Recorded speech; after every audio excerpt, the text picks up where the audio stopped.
আপনারা বিশ্বাস করবেন না কী জিনিস ঘটেছে লক্ষ্মীপুরে।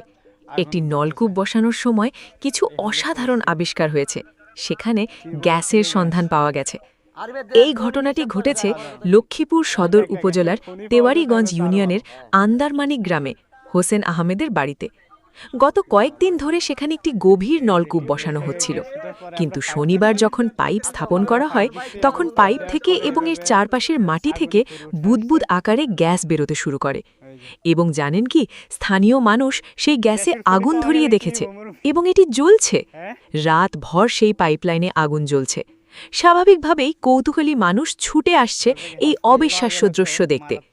স্থানীয় বাসিন্দারা এখন বাংলাদেশ পেট্রোলিয়াম কর্পোরেশনের হস্তক্ষেপ চাইছেন, যাতে তারা সঠিকভাবে এই গ্যাসের অনুসন্ধান এবং পরীক্ষা করতে পারেন। এটি একটি গুরুত্বপূর্ণ আবিষ্কার হতে পারে। এটা ঠিকানা হলো লক্ষ্মীপুর সদর 19 নং তেওয়ারীগঞ্জ ইউনিয়ন 7 নম্বর ওয়ার্ড। মোহাম্মদ হোসেন মিয়ার বাড়ি, তামিম বেগের বাড়ি নামে সবাই চিনে। এটা আর কি।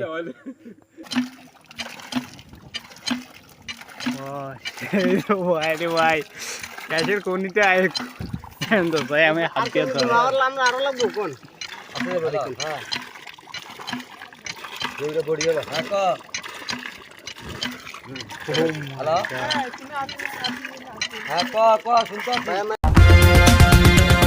লক্ষ্মীপুর 24 বিশ্বজুড়ে লক্ষ্মীপুর।